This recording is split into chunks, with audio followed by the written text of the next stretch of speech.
In the cramped corridor, thick with the acrid scent of cheap detergents and stale dampness, Sergei, clad in work overalls, gripped the mop tightly. The rough texture of the wooden handle, slick from recent cleaning, grounded him as his heart pounded faster than usual, not with fear, but with barely restrained fury. This company, with its soulless corridors and gleaming glass walls, his father's legacy, now belonged to him, but no one knew it. Harboring a unique experiment, Sergei decided to witness firsthand how employees treated those at the lowest rungs of the corporate ladder. He'd heard whispers, complaints of management arrogance, but he now wanted to personally experience the full spectrum of sensations. As he mopped the floor in the chief operating officer's office, he suddenly heard a voice dripping with contempt. "Are you going to be puttering around here all day?" The remark was tossed out by a tall woman in a severe gray suit. The sharp rhythm of her heels clicking on the marble floor sounded almost threatening. Lifting his gaze, Sergei saw that she regarded him not as a person, but as an irritating stain defiling her impeccable space. "Sorry, I'm almost finished," he replied calmly, but a barely perceptible steely note resonated in his voice. "Get out of here. Your work is in the basement, not here," she snapped, turning away with a dismissive air. A hot wave of anger washed over Sergei. This was not humiliation, but a challenge. A few minutes later, after leaving the bucket and mop in a corner, he headed towards the director's office. The decision had solidified in his mind. Opening the door, he was met with the surprised stares of the staff, including the haughty supervisor he had just encountered. "What do you think you're doing?" The woman's voice pierced the silence, like brittle glass shattering against stone. Slowly removing his cap, revealing thick dark hair, Sergei met her gaze and said, "Perhaps we should get acquainted officially." Heading towards the central table where the interim manager sat, Sergei sent a wave of shock through everyone. From the inside pocket of his work jacket, he pulled out a slightly battered folder. Despite the worn edges, inside were documents capable of changing everything.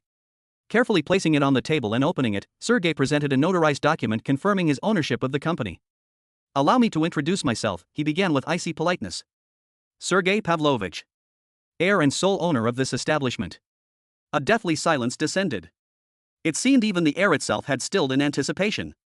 The face of the woman in the gray suit, who had until recently exuded contempt, paled. Her gaze darted anxiously between Sergei and the damning document, as if she were trying to convince herself that what was happening was nothing more than a nightmare. "There must be some mistake," she muttered, stepping back.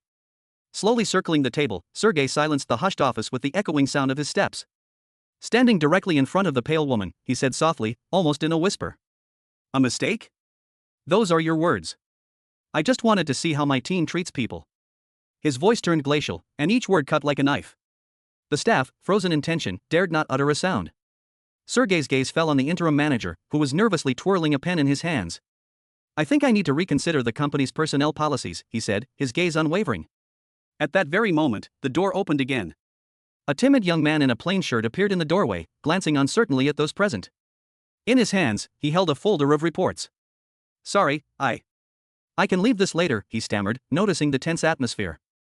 Gesturing for him to approach, Sergei said gently. "No, come closer." All eyes were fixed on how Sergei took the folder from the flustered intern and looked at him intently. "Anton," the young man introduced himself, blushing. "Thank you for your work, Anton." Sergei turned to the others. "These are the kind of people I want to see in my company." The tense silence exploded with a sense of impending doom. "Sergei," someone began, unable to hold back. "What's happening?" Sergei asked calmly. "Sit down, Anton," he added, his voice confident but not arrogant. "Today, you will be my advisor." A quiet whisper rippled through the room, and someone coughed nervously. Sergei took his place at the head of the table, his gaze sweeping across the faces of those present, reflecting fear, bewilderment, and in some cases, even anger. "Let's start with something simple," he continued, leaning on the table. "Tell me how things work around here. Honestly." The silence was so thick you could hear the ticking of the clock. The woman in the gray suit was the first to break it, her voice sounding stretched, like a tightrope. "We work efficiently. Everyone knows their job." Sergei smiled faintly, and there was no warmth in that smile. "Efficiently," he echoed, raising one eyebrow. "Then why do people complain about the toxic atmosphere? Why do those who do the dirtiest work leave here in tears?" The woman lowered her eyes, unable to answer. "Anton, what do you think needs to change to make things better here?" Sergei continued, addressing the intern. Anton looked at him, bewildered. I don't know," he stammered. Gently patting Anton on the shoulder, Sergei encouraged him. "You know more than you think. Speak, I'm listening." Taking a deep breath, Anton gathered his courage. "People are afraid to express their opinions." Casting a fleeting glance at the woman in gray, he immediately looked away. "If someone makes a mistake, they're immediately humiliated in front of everyone. Sergei nodded, listening carefully to his words to the end.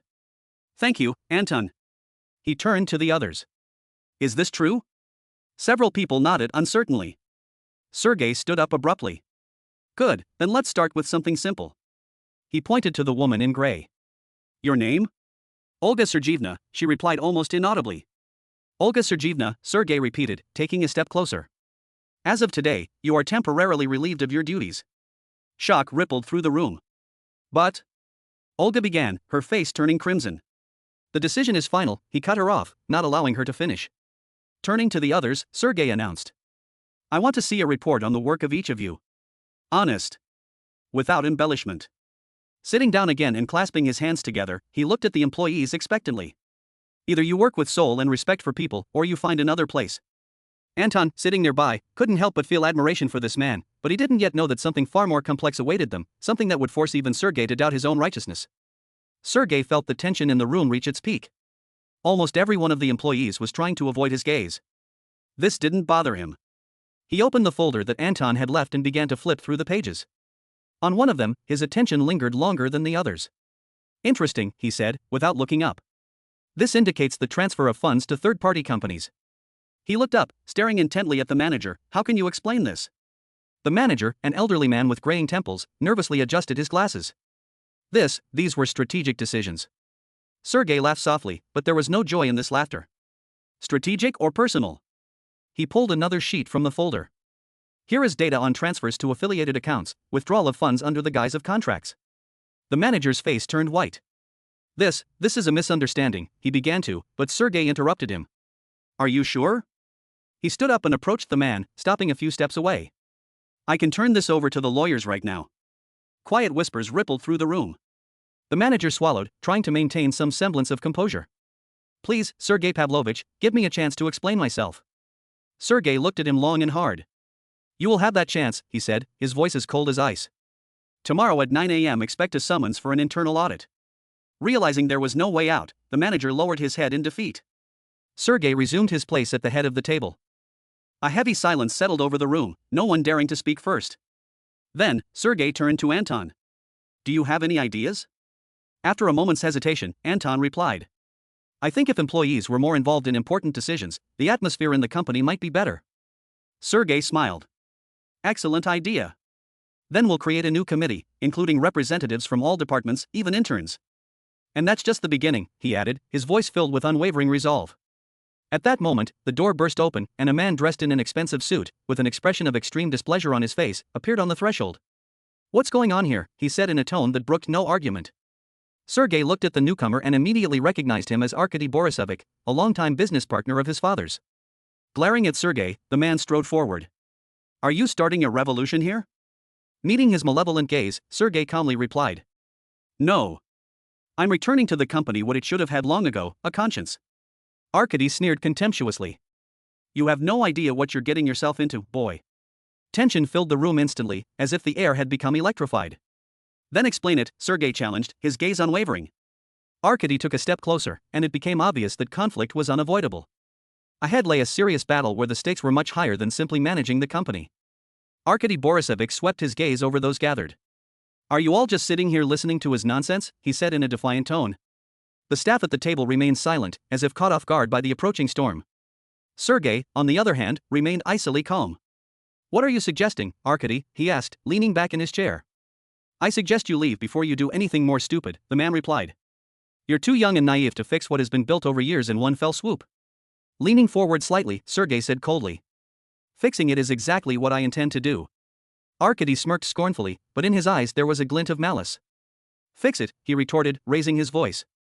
You have no idea how this world works. He approached the table, placed his hands on it, and leaned towards Sergei. Only those who know how to use resources and people survive here. Looking at him impassively, Sergei felt anger building inside. So, in your opinion, betrayal and manipulation are normal? That's not betrayal, boy, Arkady countered, stepping back. That's business. Sergei rose slowly, his every move filled with confidence. And I thought business was about trust, respect, and creating something bigger. Arkady snorted, but his self-assurance began to crack. At that moment, Anton suddenly stood up. Excuse me for interfering, he said quietly but firmly. All eyes turned to him. But if it's business, as you say, why are employees afraid of their bosses? Why is manipulation more important here than honest work? Looking at the intern with surprise, Sergey immediately turned his gaze back to Arkady. Excellent question, he said, crossing his arms. Arkady was silent, giving Anton a heavy look. Are you sure you can handle this, Sergey? He finally said, changing his tactics. If you lose, all that will be left of the company is ruins. Sergey approached him closely, and his voice resonated with a confidence that silenced everyone present. It's better to destroy what's rotting from the inside than to let that rot spread. And now, Arkady, if you have nothing more to say, the door is that way. The man hesitated, his face paling, but he didn't continue the argument. We'll talk again, he said finally, heading for the exit. As soon as the door closed behind him, Sergey addressed the employees again. We have a lot of work to do. But deep down, he felt that the confrontation with Arkady was just the beginning of something much more complex. Ahead of him lay not only the challenges of running the company but also the exposure of old secrets tied to its past. I hope this is helpful.